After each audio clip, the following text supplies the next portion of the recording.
Hello friends, welcome to my channel nursing current and practical. आज का हमारा topic है न्यूरोलॉजिकल मेडिकेशंस। न्यूरोलॉजिकल मेडिकेशंस क्या होती हैं, जो नर्वस सिस्टम रिलेटेड डिसऑर्डर्स होते हैं उनमें कौन सी मेडिकेशंस यूज़ होती हैं, आज हम वीडियो में डिस्कस करेंगे। First is antimyasthenic medication, second anti Parkinson medication, third anti cholinergic medication and next one is anti seizure medication.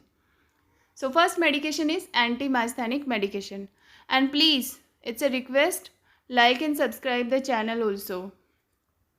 So anti-myasthenic medications क्या होती हैं? It's also called anticholinesterase medication. इनका फंक्शन क्या होता है? It relieve muscle weakness associated with myasthenia gravis. myasthenia gravis की वजह से जो मसल वीकनेस होता है, एंटी माइस्थेनिक मेडिकेशन उसको सप्रेस करती है, रोकती है. कैसे रोकती हैं? It block acetyl Colin breakdown at the neuromuscular junction. जो न्यूरोमस्कुलर जंक्शन होता है, न्यूरॉन से जो मसल में मैसेज ट्रांसफ़र होता है, उस जंक्शन को न्यूरोमस्कुलर जंक्शन बोलते हैं. जो एंटी माइस्थेनिक मेडिकेशंस होती हैं वो एसिटाइल कॉलिन ब्रेकडाउन को स्टॉप करती है, जिसकी वजह से मसल वीकनेस रुक जाती है. And this is also use to treat and diagnose myasthenia gravis. ये ट्रीटमेंट के लिए यूज़ भी होती है और प्लस डायग्नोस करने के लिए भी यूज़ होती है.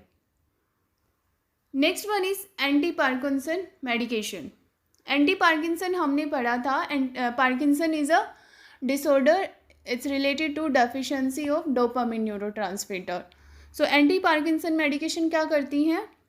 Restore the balance of neurotransmitter acetylcholine and dopamine and the central nervous system.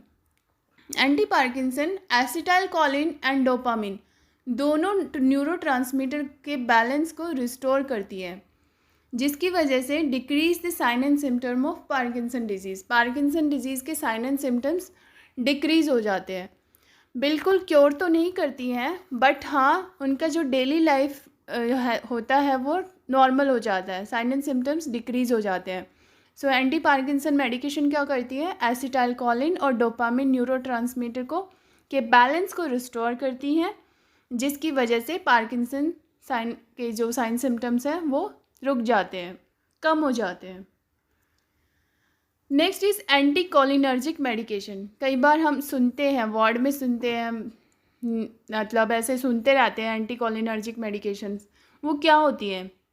Anti cholinergic medication block the cholinergic receptor in the CNS. हमारे जो सेंट्रल नर्वस सिस्टम होता है उसमें कोलिनर्जिक रिसेप्टर होते हैं जो न्यूरोट्रांसमीटर एसिटाइल कॉलिन को activate करते हैं. जो एंटी कोलिनर्जिक मेडिकेशन होती है वो उन रिसेप्टर को ब्लॉक कर देती हैं. 2 रिसेप्टर होते हैं, उनको ब्लॉक कर देती हैं, thereby suppressing acetylcholine activity, जिसकी वजह से जो एसिटाइल कॉलिन की एक्टिविटी थी वो स्टॉप हो जाती है. And they reduce the tremor and drooling. इसकी वजह से जो पेशेंट में ट्रेमर्स आते हैं और जो ड्रूलिंग होता है सलाइवा वो रुक जाता है, but minimal effect on the bradykinesia, rigidity and balance abnormality. लेकिन ब्रेडिकार्नीजिया जो स्टिफनेस होती है, रिजिडिटी होती है एंड बैलेंस एबनॉर्मेलिटी जो होती है वो उस पर इतना इफेक्ट नहीं पड़ता एंटी कोलिनर्जिक मेडिकेशन से. They are contraindicated in client with glaucoma, और ये ग्लूकोमा वाले पेशेंट में नहीं देना चाहिए. This is contraindicated. So anti Parkinson and anti cholinergic दोनों मेडिकेशन पार्किंसन जो प्रॉब्लम के लिए दी जाती हैं. एंटी पार्किंसन दोनों के बैलेंस को स्टोर करती है और जो एंटी कोलिनर्जिक है वो सिर्फ एसिटाइल कॉलिन रिसेप्टर को स्टॉप करती है, जिसकी वजह से पेशेंट के साइन एंड सिम्टम्स कम होते हैं. Next is anti seizure medication. Seizure हमने पढ़ा था, this is abnormal electrical activity in the brain. जो एंटी सीजर मेडिकेशन होती हैं, these are use to depress abnormal neural discharge. जो एबनॉर्मल न्यूरल डिस्चार्ज हो रहा है उसको स्टॉप करती हैं and prevent the spread of disease to adjacent neuron. और जो एक न्यूरॉन से दूसरे न्यूरॉन में मैसेज पास हो रहा है उसको भी स्टॉप करती है, स्प्रेड को प्रिवेंट करती है. And its absorption decrease with the use of antacid, calcium preparation and anti neoplastic medication. ये ध्यान रखना चाहिए, अगर seizure medication antacid, calcium preparation and anti neoplastic जो कैंसर में ड्रग दी जाती है उनके साथ अगर देते हैं तो उसका एब्जॉर्प्शन कम होता है। तो कई बार ऐसे क्वेश्चन बना के दे सकते हैं कि patient is taking antacid plus anti seizure medication simultaneously, साथ साथ ले रहे हैं, तो व्हाट शुड डू। तो दोनों को अलग अलग टाइम पे देना है, क्योंकि अगर ऐसा हुआ तो सीजर आने के चांसेस बढ़ जाएंगे पेशेंट में, क्योंकि उसका एब्जॉर्प्शन नहीं हुआ होगा।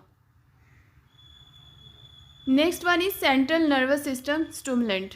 सेंट्रल नर्वस सिस्टम स्टिमुलेंट के नाम से ही पता चल रहा है, जो स्टिमुलेट करता है सेंट्रल नर्वस सिस्टम को। और एग्जाम्पल क्या है, amphetamine and caffeine. Amphetamine and caffeine are two substance drugs which stimulate the CNS and जो सेरेब्रल कॉर्टेक्स को स्टिमुलेट करती है। Amphetamine have a higher potential for abuse. Amphetamine अगर लिया जाता है तो उसको डिपेंडेंस होने के चांसेस बढ़ जाते हैं, high potential for abuse. And analeptic and caffeine act on the brain stem and medulla to stimulate respiration. जो एनालिप्टिक और कैफीन मेडिकेशन होती है वो ब्रेन स्टेम एंड मेडुला को स्टिमुलेट करती हैं टू स्टिमुलेट रेस्पिरेशन। सो ये सारे नोट्स मैंने NCLEX RN बुक से प्रिपेयर किए हैं, इसलिए इसमें बॉक्स 59A भी आ गया है, दैट्स अनरिलेटेड। बट ये सारा मैंने बुक से 2 बुक को रख के सामने तब बनाए हैं। आप इसको as a nursing notes prepare कर सकते हैं फॉर दी एग्ज़ाम। एंड या नेक्स्ट वीडियो में हम कोई इम्पोर्टेंट टॉपिक कवर करेंगे। Till that time watch the video and subscribe the channel. Thank you.